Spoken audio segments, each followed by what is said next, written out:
So here's what restoration does. It doesn't just repair what was broken, it actually returns what was stolen. It rebuilds what was destroyed. And in the process, it makes you whole in the ways that you forgot were even possible. So you must be restored. To be restored means that you allow God to return what was taken, to heal what was damaged, and then to rebuild what was destroyed. And it's not by patching up the broken pieces, but by making you whole, strong, complete again. We tend to accept loss as permanent. We live in brokenness, and this world tells us to call that normal. We settle. Oftentimes, we're just barely surviving when God actually wants to offer complete restoration, like something better.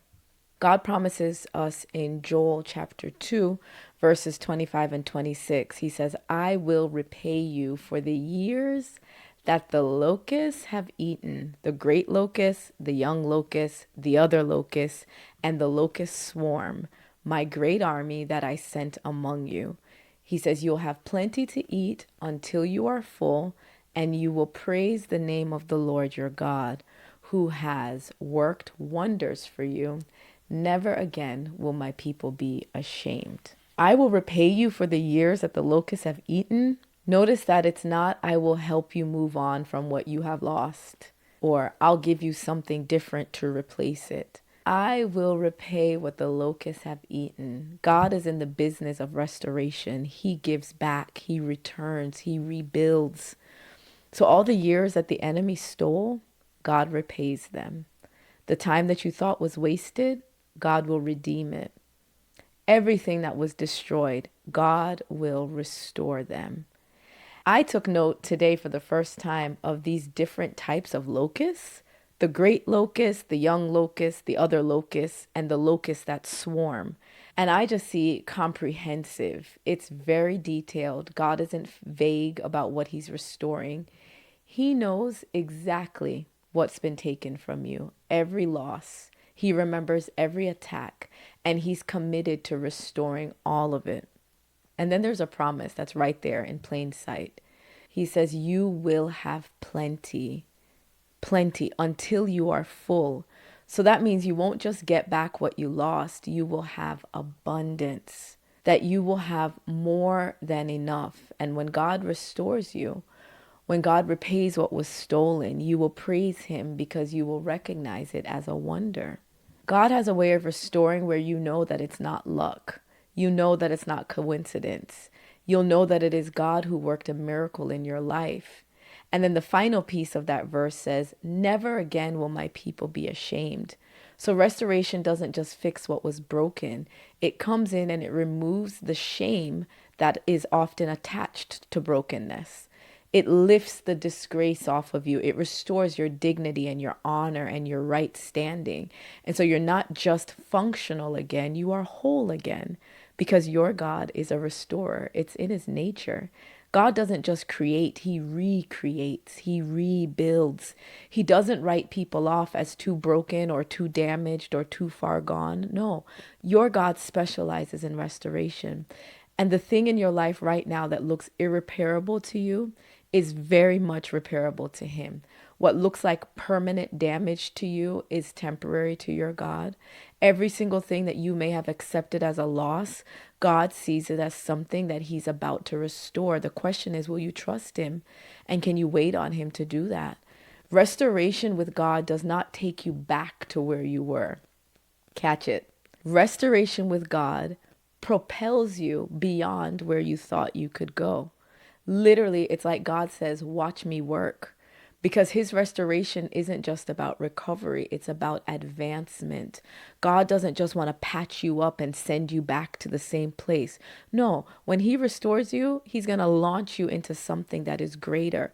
So if it's a relationship that has been affected, when God restores it, it will become something greater. If it's a business idea that may have fallen apart, God says, this time when I restore you, it's going to be something greater. There's a greater purpose. There's an advancement that needs to take place in your ministry, in your life, in your marriage.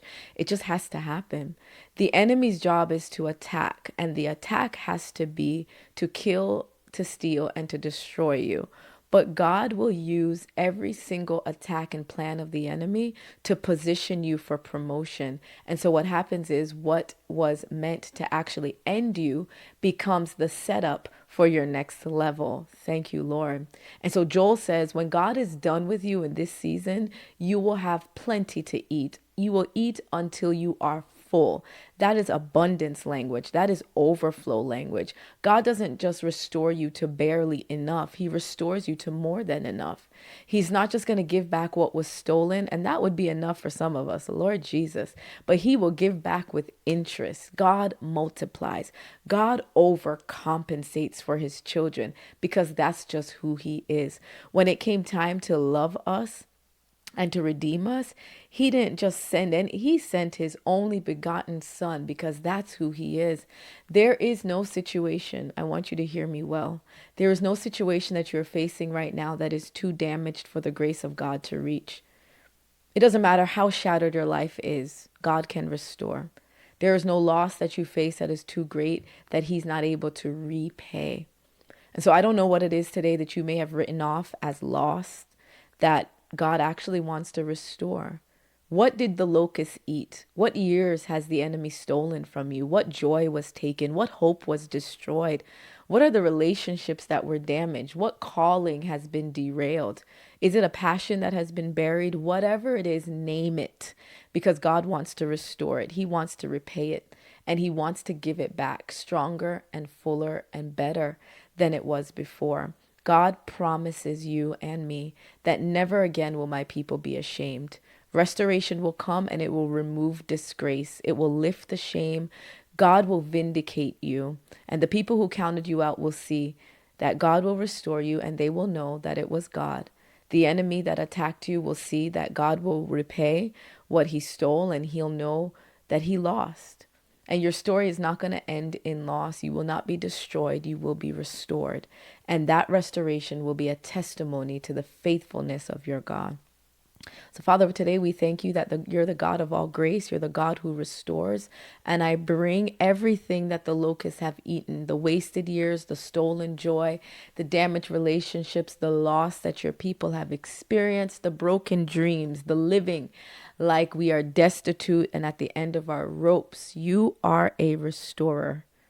You make crooked paths straight. You repay what was stolen. And this is your word.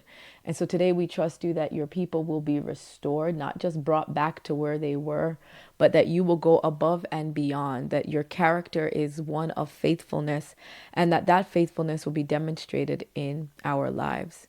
God, we are not ignorant. We understand that you are a good father. And if you never do another thing for your children, we would be okay with that because you have been good. All of our lives, you have been faithful.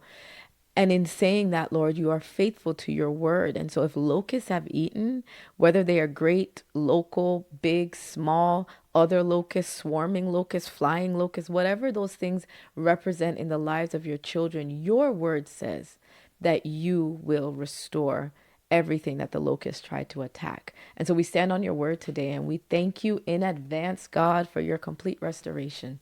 In Jesus' name, thank you, Lord. Please know today you are not too broken to be restored, that the years are not too far gone to be repaid. There's no damage that you have faced that is so severe that it can't be healed. Your God specializes in restoration, and he's about to work wonders in your life.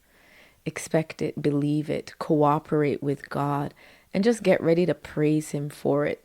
In the comments, just put, I will be restored, and praise him in advance.